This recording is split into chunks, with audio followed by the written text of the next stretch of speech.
ராமநாதபுரம் மாவட்டம் திருவாடனையில் புரட்சி தமிழருக்கு உற்சாக வரவேற்பு. முளைப்பாரி எடுத்து உற்சாக வரவேற்பு அளித்த மக்கள்.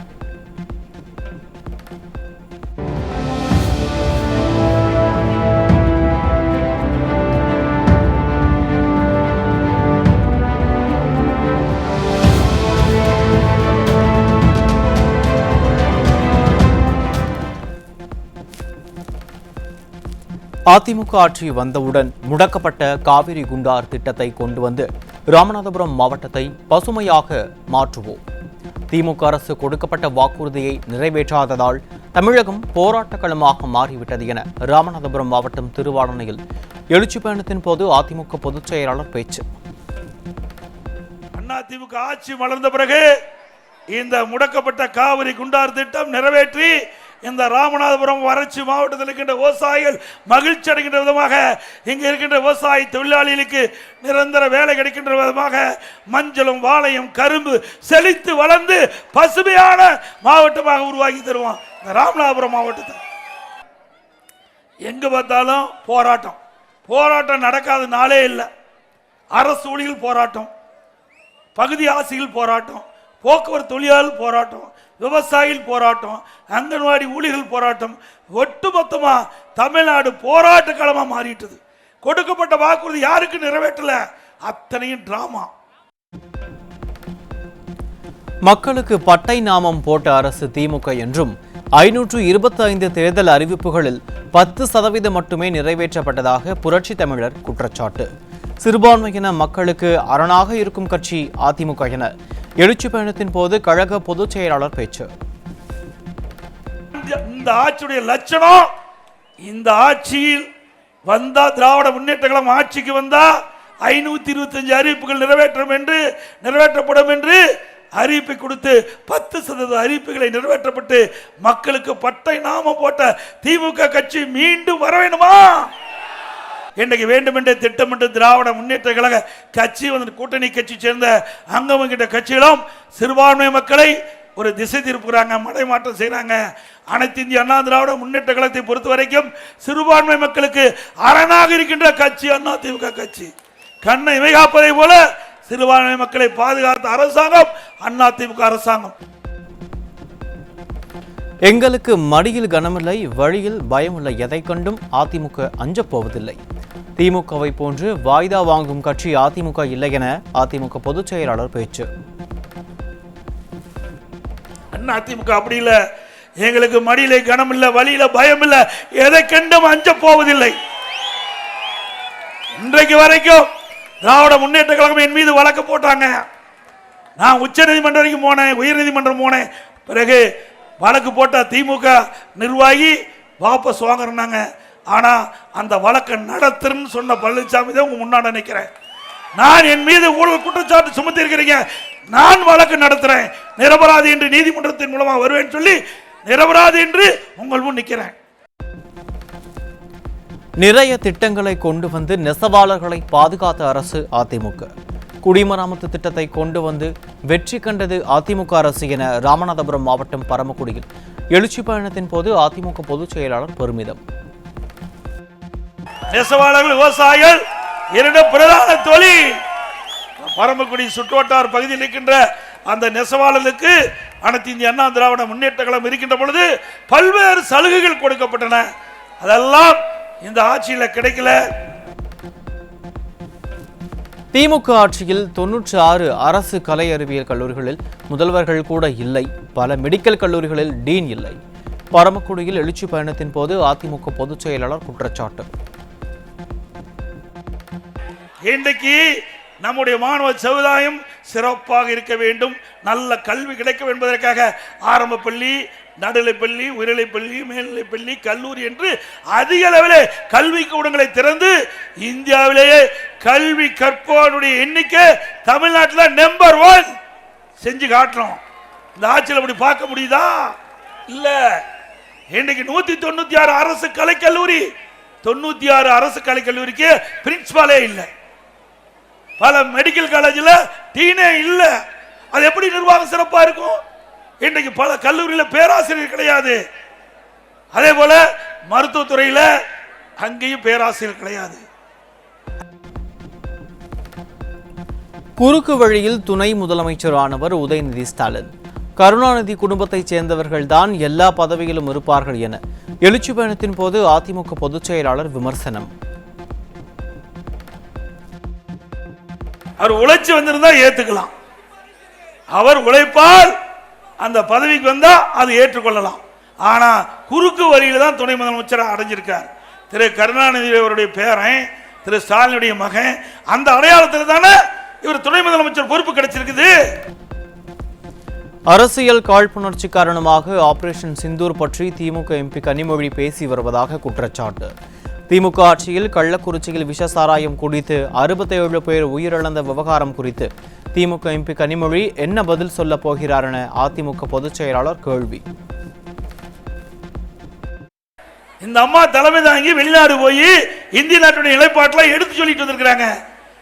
நாம ஆபரேஷன் சித்தூர் பற்றி தெளிவுபடுத்தி வந்த பிறகு இங்க வந்து இங்க இருக்கிற பாரதிய ஜனதா அரசாங்கத்தை பற்றி குறை சொல்றாங்கன்னா இதுக்கு அரசியல் காழ்ப்புணர்ச்சியின் காரணமாக அவர் இந்த கருத்தை சொல்லியிருக்கிறார்கள். இது ஏற்றுக்கொள்ள முடியாத ஒன்று. அண்மையில் கள்ளக்குறிச்சியில் சுமார் 67 பேர் விஷசாராயம் குடித்து இறந்திருக்கிறாங்க. 2 பேர் விஷசாராயம் குடித்தவுடன் அவர் மருத்துவமனையில் போய் சேர்க்கிறாங்க. அங்க இருக்கிற கள்ளக்குறிச்சி மாவட்ட ஆட்சித்தலைவர், மாவட்ட கண்காணிப்பாளர், ஒரு திமுக எம்எல்ஏ 3 பேரும் சேர்ந்து நிருபருக்கு பேட்டி கொடுக்குறாங்க. அப்பவாவது உரிய முறையில் நடவடிக்கை எடுத்திருந்தா இந்த 67 பேர் உயிரை காப்பாற்றிருக்கலாம். திமுக ஆட்சியில் பல்வேறு வடிவத்தில் போதைப் பொருள் விற்பனை அதிகரித்துள்ளது. சிவகங்கை மாவட்டம் மானாமதுரையில் நடைபெற்ற எழுச்சி பயணத்தின் போது அதிமுக பொதுச் செயலாளர் குற்றச்சாட்டு. பல்வேறு வடிவத்தில் இன்றைக்கு போதைப் பொருள் நடமாட்டம் அதிகரித்து இன்றைக்கு மாணவர்கள், இளைஞர்கள், பொதுமக்கள் இந்த போதைக்கு அடிமையாகி இன்றைக்கு பல்வேறு குற்றச்செயலில் ஈடுபடுகின்ற நிலை உருவாகியிருக்கிறது தமிழ்நாட்டில் என்பதை நேரத்தில் எண்ணி பார்க்க வேண்டும். மக்களை காப்போம், தமிழகத்தை மீட்போம் எழுச்சி பயணத்தில் மக்கள் வெள்ளத்தில் புரட்சி தமிழர். சிவகங்கை மாவட்டம் மானாமதுரையில் நடைபெற்ற எழுச்சி பயணத்தில் அதிமுக பொதுச் செயலாளருக்கு உற்சாக வரவேற்பு.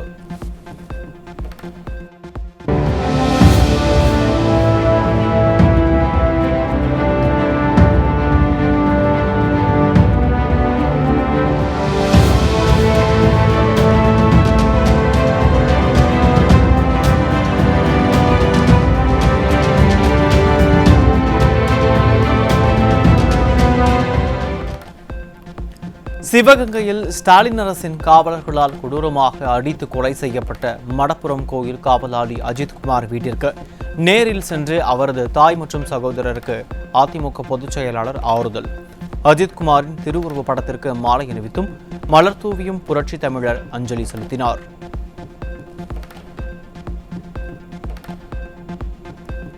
அஜித் மரணத்திற்கு நீதியை பெற்றுக் கொடுக்க வேண்டும் என்ற எண்ணம் இந்த அரசுக்கு இல்லை.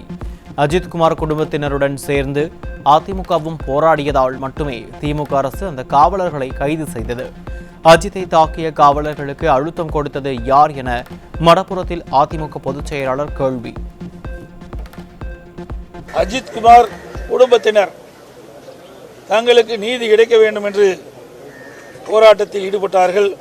அவர்களோடு அனைத்து இந்திய அண்ணா திராவிட முன்னேற்ற கழகத்தைச் சேர்ந்த எங்களுடைய மாவட்ட செயலாளர் அவர்களும், சட்டமன்ற உறுப்பினராக இருந்த அறிவிச்சவர் செந்தில்நாதன் அவர்களும், என்னுடைய கழக நிர்வாகிகளும் தொண்டர்களும் அவர்களோடு இணைந்து மறைந்த அஜித்குமார் நீதி கிடைக்கின்ற விதமாக போராட்டத்தில் ஈடுபட்ட காரணத்தினால் வேறு வழியின்றி இந்த அரசு இந்த அஜித்குமார் விசாரணையின் போது தாக்கப்பட்ட காவலர்கள் மீது வழக்கு பதிவு செய்து அவர்களை கைது செய்திருக்கின்றார்கள். பல போராட்டங்களால் அஜித்குமாரின் தம்பிக்கு வேண்டாவிருப்பாக திமுக அரசு வேலை வழங்கியுள்ளது என அதிமுக பொதுச் செயலாளர் குற்றச்சாட்டு. அதிமுக ஆட்சி அமைந்ததும் அவர் விரும்பும் இடத்தில் வேலை கொடுக்கப்படும் என புரட்சி தமிழர் உறுதி. இந்த வழக்கில் எந்தவித அக்கறையும் செலுத்தவில்லை என்பதுதான் தெரிகிறது. அதனாலதான் வேண்டாவிருப்ப ஒரு வேலை கொடுத்து அதுக்கு ஒரு நிதி கொடுத்திருக்கிறார். நிச்சயமா அவருக்கு நல்ல வேலை கிடைக்கும். அவள் விரும்பிய இடத்தில் அனைத்து இந்திய அண்ணா திராவிட முன்னேற்ற கழகம் ஆட்சிக்கு வந்தவுடனே அவள் விரும்பிய இடத்தில் வேலை கிடைக்கும்.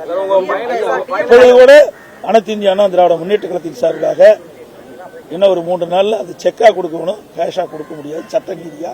அதனால எங்களுடைய சட்டத்திட்ட விதிகளின்படி, எங்களுடைய கட்சியினுடைய விதிகளின்படி அந்த குடும்பத்திற்கு எங்களுடைய மாவட்ட செயலர் மூலமாக 5 லட்சம் ரூபாய் நிதி வழங்கப்படும். தமிழ்நாட்டில் ஆணவ படுகொலைகள் அதிகரித்துள்ளதாக அதிமுக பொதுச் செயலாளர் குற்றச்சாட்டு. திமுக ஆட்சியில் கொலை, கொள்ளை, திருட்டு நடைபெறாத நாளே இல்லை என்ற நிலையில் தமிழ்நாட்டில் சட்டம் ஒழுங்கு இருக்கிறதா எனவும் புரட்சி தமிழர் கேள்வி. அந்த காலத்தில் பார்க்கின்ற பொழுது இன்றைக்கு உங்களுடைய தொலைக்காட்சியிலையும் பத்திரிகையிலையும் தங்க நிலவரம் என்ன, வெள்ளி நிலவரம் என்ன, அப்படித்தான் வந்துட்டு இருந்தது. இப்ப கொலை நிலவரம் என்ன, கொலைப்பட்டியல் நிலவரம் என்ன, அப்படிதான் அறிவிப்பு வருது, தொலைக்காட்சியில் செய்தி வருகிறது. அந்த அளவுக்கு சட்ட ஒழுங்கு தமிழகத்தில் அடியோடு சீர்கட்டு விட்டோம். இன்னைக்கு 20 ஆணவ படுகொலை நடந்ததாக எங்களுக்கு கிடைத்த தகவல்படி 20 ஆணவ படுகொலை நடந்திருக்குது. இது வன்மையாக கண்டிக்கத்தக்கது. இந்த தமிழகத்தில் சட்ட ஒழுங்கு இருக்கின்றதா என்ற ஒரு கேள்வி மக்களிடத்தில் இருந்திருக்கு. சிவகங்கை மாவட்டம் கீழடியில் அதிமுக பொதுச் செயலாளர் எடப்பாடி கே பழனிசாமி ஆய்வு.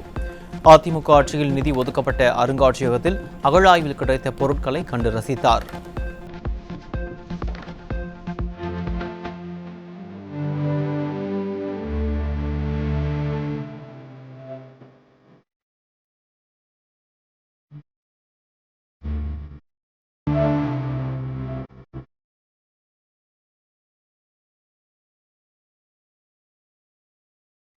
பல்வேறு கட்ட அகழாய்வுகளை மேற்கொண்டு தமிழரின் பெருமையை உலகறியச் செய்தது அம்மா தலைமையிலான அதிமுக அரசுதான்.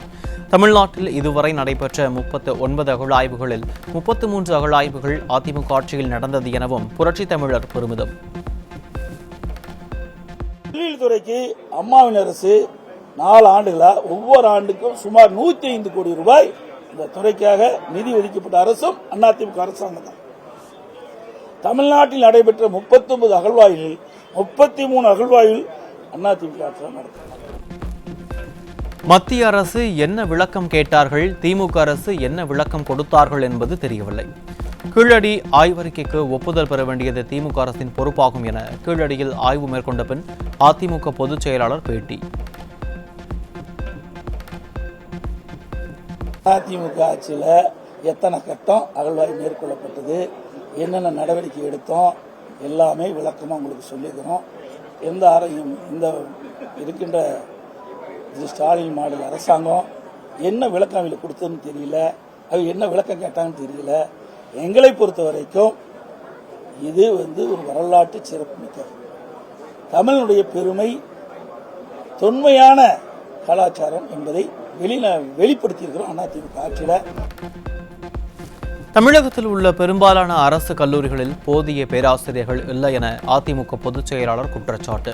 கல்லூரிகளில் போதிய ஆசிரியர்கள் இன்றி எப்படி சிறப்பான ஆட்சி நடத்த முடியும் எனவும் கேள்வி. 96 அரசு கலை மற்றும் அறிவியல் கல்லூரி, 96 கல்லூரிக்கு பிரின்சிபாலே இல்லை. எப்படி அந்த காலேஜில் நடக்கும்? காலேஜில் பிரின்சிபால் இருந்தால் தானே ஒரு கட்டுப்பாட்டில் பேராசிரியர் இயங்குவாங்க. நல்ல தரமான கல்வி எங்கே கிடைக்கும்? நிறைய கல்லூரியில் பேராசிரியர் கிடையாது, மற்ற நிர்வாகிகளும் கிடையாது. இந்த அரசாங்கத்தில் அறிவிக்கப்பட்டது எதுவுமே செய்யலையே. அவ்வளவு காலி பணியிடங்கள் இருந்தா எப்படி நிர்வாகம் சிறப்பாக இருக்கும்? அதே போல கல்லூரிகள், மருத்துவத்துறையிலும் அதே மாதிரி தான் நிறைய காலி பணியிடங்கள் இருக்குது. டீன்லாம் நியமிக்கல, நீதிமன்றம் போச்சு, அதுல சரியான தீர்ப்பு கிடைக்கல, அதுவும் நியமிக்கப்படல. இப்படி துறை வாரியா பார்க்கும்போது எல்லா துறையும் பின்னடைந்து இருப்பதற்கு காரணம் முறையாக இந்த அரசு செயல்படாத.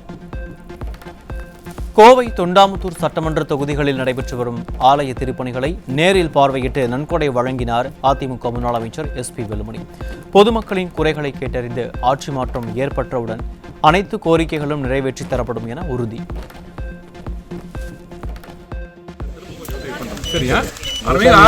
சில பொதுவாக நம்ம ஊரில் தான் ஊருக்கார தான் பண்ணணும். அப்போ எல்லா நான் முடிஞ்ச உதவி நான் பண்ணுறேன். இப்போ 50,000 கொடுத்துருக்குறேன்.